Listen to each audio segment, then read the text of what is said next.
Right, over to cricket now. Oof, what a couple of weeks for an Indian cricket supporter. I know you guys would understand what I'm speaking about.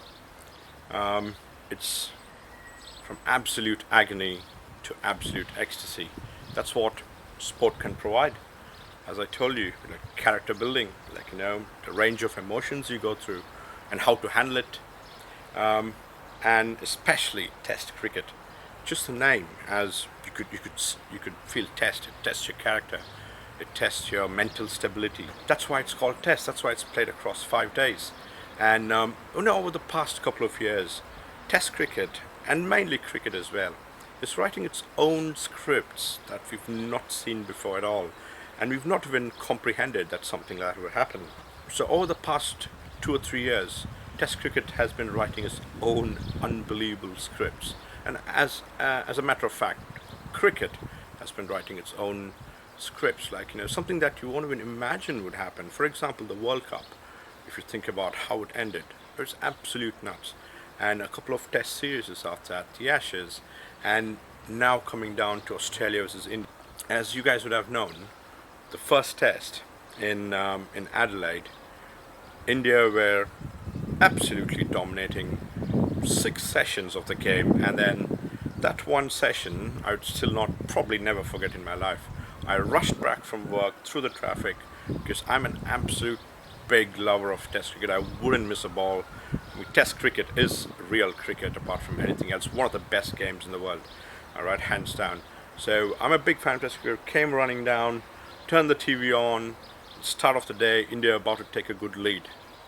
And boom, rest is history, as you would have known. We literally nicked every ball which came through. We basically did not miss anything. It didn't beat a bat. We got knocked over for 36. And I still remember putting up a post on social media that it made me drink a sip of whiskey on a very warm day, very warm afternoon. That's true. It's not because I take a chance to have a drink. It's just a passion for the game and the support for the team.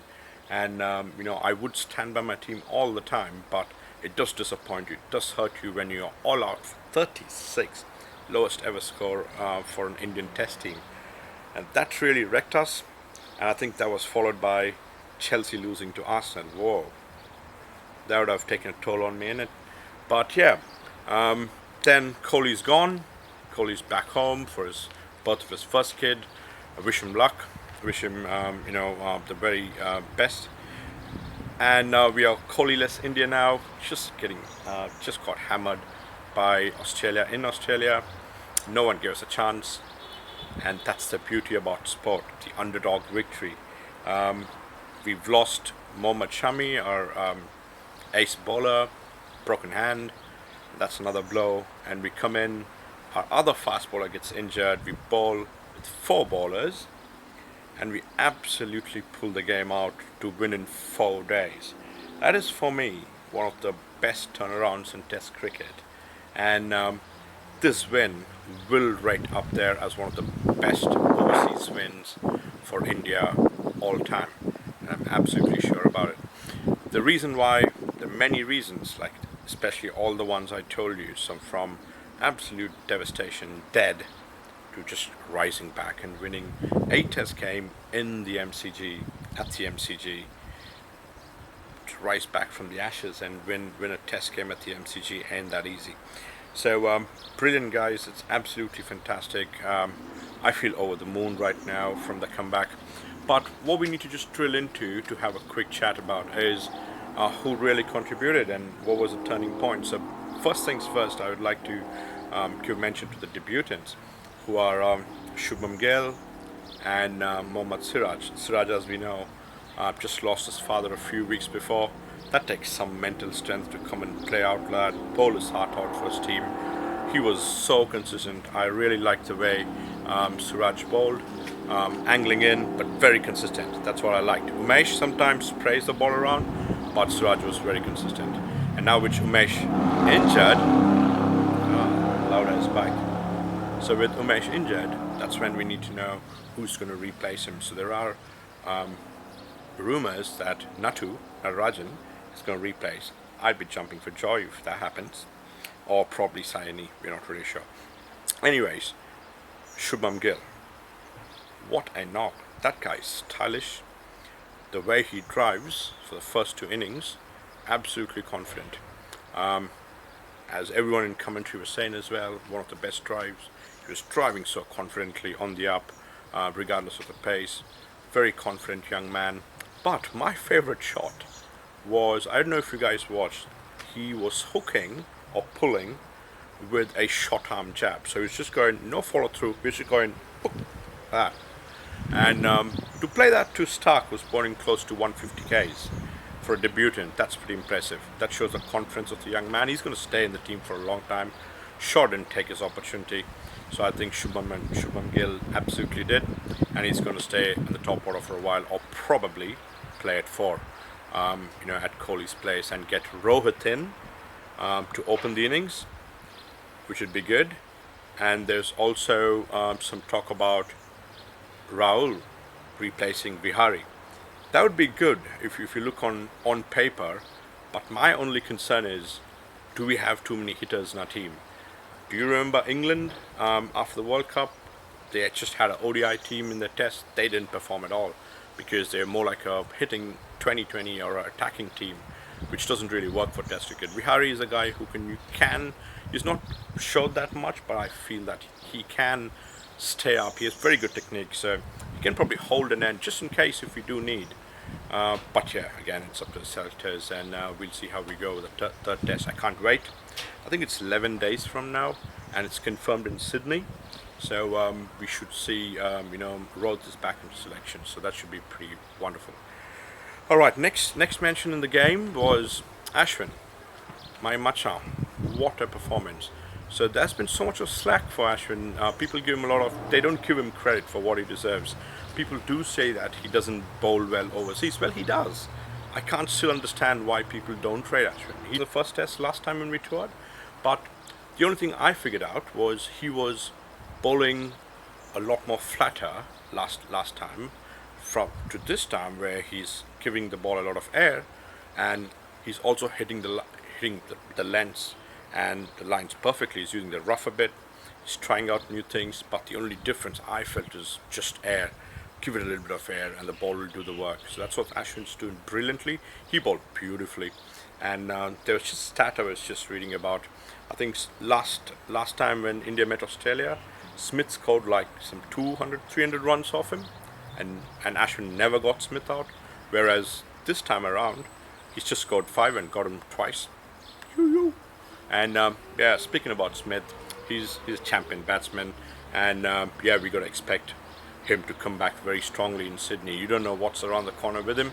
Hopefully, we get the tactics right, and we get him as early as possible. And there is a certain pattern that if Smith doesn't score, Australia end up kind of collapsing in their batting. They don't score much, so we all know who's the main man. And speaking about tactics, the last person I want to give or a mention here is Jinx. Oh my God, Ajinkya Rahane. A test match as a skipper, I don't think so it could have gone any better for Ajinkya Rahane. Especially when we were bowling, I was just chatting with the mate and saying, hey, look as it feels. I was just chatting to my mate during the first innings. We were bowling. I was telling him, hey, look at the field placement for Smith, because with Kohli, I've usually see 2 slips, not 3. Men are on the bat. I was like, wow, that's actually amazing from Rahane, because he wants to go for it right away. And while I was tapping, I sent it. The very next ball, Smith clipped it in his pads, leg slip, gone. So impressive throughout the test match, his field placing, bowling changes many times. He brought Siraj back on, he took a wicket. He brought Bumrah back on, took a wicket. Ashwin, Jadeja, who had an amazing game, by the way. We're so gifted to have such an amazing all-rounder. Gun in the field, and his batting's come such a long way from where he was a couple of years before. So I think last 2.5 years, Jadeja averages more than 40 with a bat and less than 25 with a ball. That's world-class stuff. And of course, we all know how good he is in the field. So Jadeja had an amazing game as well. And the next was Bumrah. world's best bowler, Pat Cummins, I would say, and Bumrah together. Man, that he was leader of the attack now and relentless. I'm so happy. I've been telling everyone, the